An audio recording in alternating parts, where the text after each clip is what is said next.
In this neurodivergence assessment, I'll be asking you a few questions. Just answer honestly, and we'll see if you need any treatments or accommodations for any deficiencies or disorders. Cool, shoot.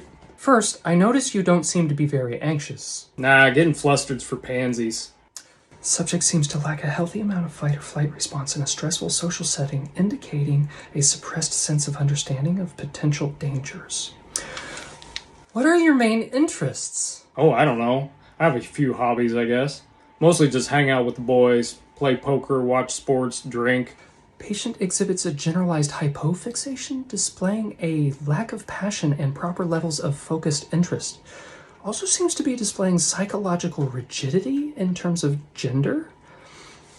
Tell me about your work. I do my time, keep my head down, just get my paycheck. Patient exhibits reluctance to fully express themselves or even to contribute to a team, and seems nonchalant about the inability to do so, as if this is normal and even desired. Tell me about your daily routine. Oh, I just like to be spontaneous. I react to life as it comes. Subject displays an unwillingness to even attempt to structure their life. How do you respond to high sensory environments like lights, sounds, vibrations, crowds, that kind of thing? Don't bother me at all. Patient shows generalized numbing of the entire nervous system and all sensory input. Patient also sits abnormally still, indicating a depressed nervous system that doesn't want to move. Do you have any interest in romance or sex?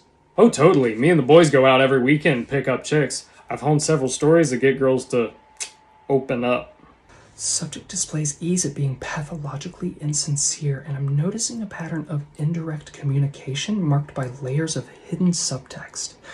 I'm recommending intense social therapies to help correct these concerning behaviors. Subject also uses excessive eye contact, a sign of aggression in most species. Further assessment will be needed to determine if they are a threat to society. So how'd I do, Doc? Well, sir, I regret to inform you that you are neurotypical, specifically suffering from autistic spectrum disorder. So I'm not autistic? I'm afraid not, and unfortunately there are very few treatments available, and we don't even understand the cause of this very challenging disorder. I can prescribe you some medication that might help with certain symptoms, and I'm recommending you to social therapies to help you be less of a drain on society. You do exhibit quite a few signs that would suggest you're on the autism spectrum. I knew it. So some of the things we tested for are how you respond to social cues, body language, things like that. So I bet I did pretty good. No, you did terribly. What? You said I'm holistic. Yes, you were very confident. I'm confused. Very common misconception. Do you remember when I told you about an argument my partner and I were having that morning? No, not really. Yeah, you changed the subject pretty quick, which suggests that it was a little too personal for you. Where someone that's autistic would have likely reciprocated with a similar anecdote. I barely knew you. At one point I told you my mother was in the hospital, and you gave me a hug. And I said everything happens for a reason. I remember that one. Yeah, empty superlatives.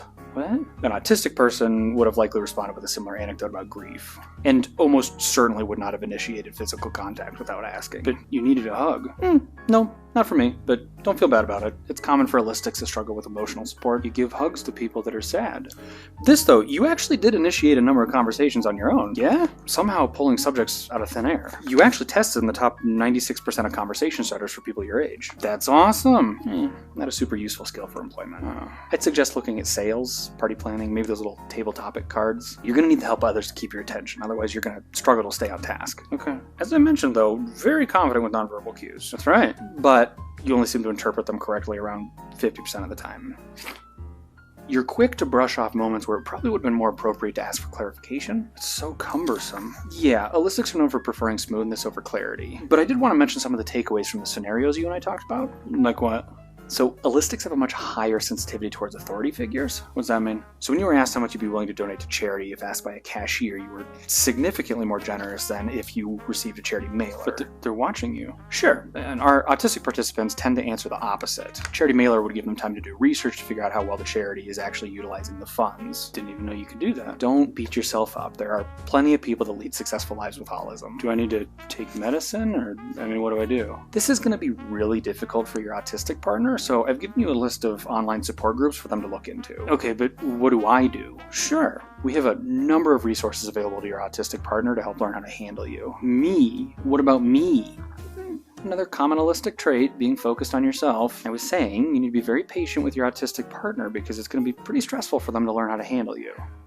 I'd like to give back somehow, maybe spread awareness or help advance the understanding of autism. Do you know any studies or anything that I can get involved in? Heavens no.